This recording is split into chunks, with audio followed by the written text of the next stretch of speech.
I just had a really great question come up from a family I've been supporting, and I thought it would make a really good topic for a YouTube discussion.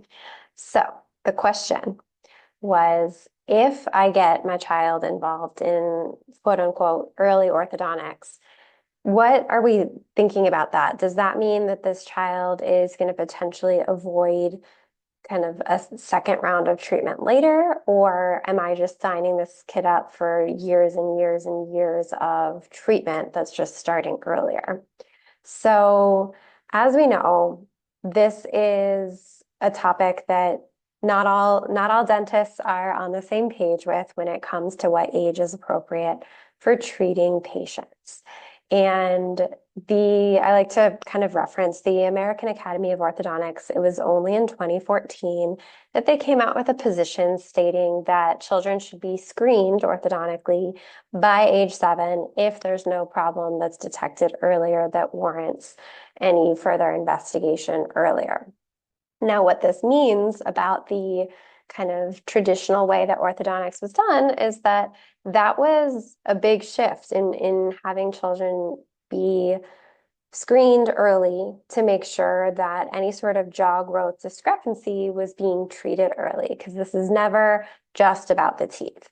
So a lot of orthodontists weren't trained to work with younger children. This is something that largely has become an area, this field of airway dentistry has become an area that's been picked up by general dentists or pediatric dentists who felt like their patients weren't getting the support they needed by the orthodontic community at large.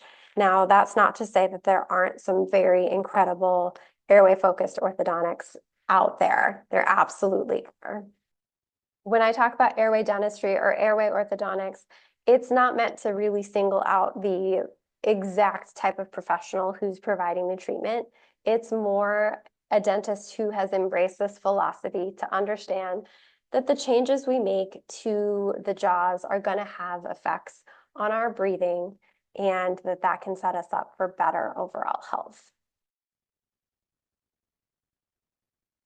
So when it comes to that question, a lot of times people are asking me, if we intervene early, does it mean we don't need braces later? And that's not necessarily the end game.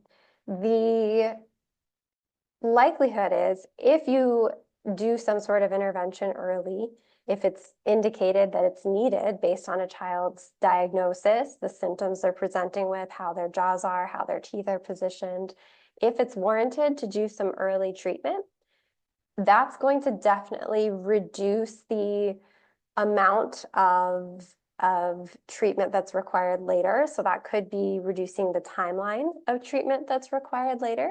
That could be making it so that non-surgical options are still available, because sometimes if we wait until the jaws are completely done growing, we have to consider surgical options or more aggressive intervention rather than kind of more gentle options that we can consider while the jaws are still growing.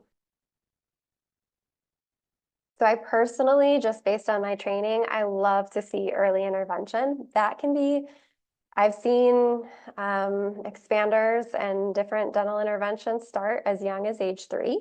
My niece got signed up for expanders when she was just at the tail end of being 4 when she went for her consult, but she was 5 by the time she got an expander placed. But not all treatments have to be expanders. There are different types of therapy.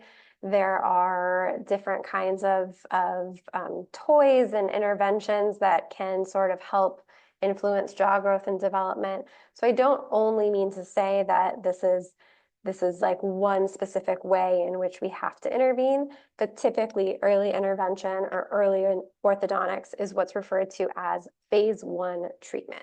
Phase 1 is when we're doing something early because there's some sort of functional pattern that's not adding up in terms of how this child's growth is looking. It's not on track for proper development. Phase 2 is typically later when we think of things like braces or clear aligners that are going to be more about getting the final kind of alignment just right. But if we don't lay the foundation, or we don't have the proper foundation in place early on, there's going to be a lot more considerations for what needs to be done later, if that makes sense. So for me, knowing that so many families, it's hard to appreciate until you see it firsthand for your own family or for families that you know personally.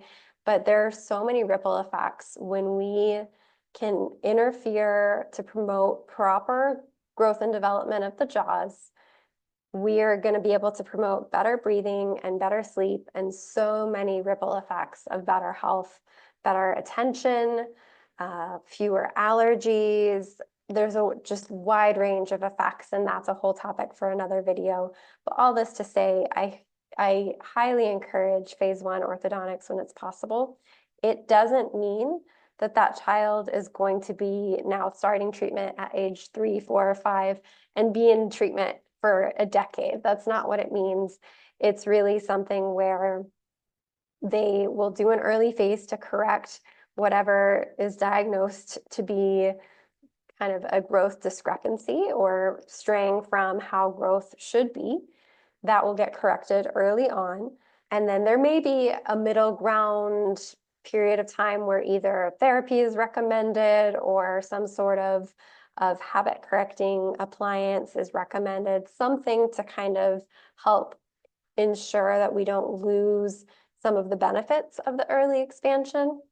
But sometimes, and that's a decision that's left between each family and the provider and their preferred pattern of practice, but that is something that they will be continuing to grow. And if we can correct the dysfunction early, and now the child is in a good arrangement to continue to see growth, and if we can get the muscles in and around the mouth working properly to maintain that growth and development in the way that it should be, then we may not end up needing a later phase of treatment. Or if we do get there around the normal kind of pre-adolescent age, then that treatment will be less involved.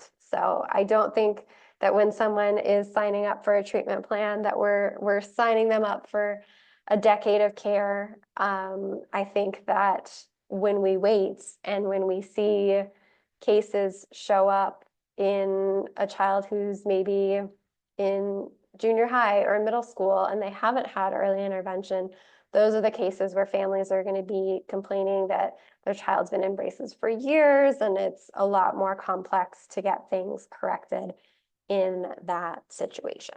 So I hope that helps clarify between phase 1 or early treatment and phase 2, which is kind of your more standard treatment.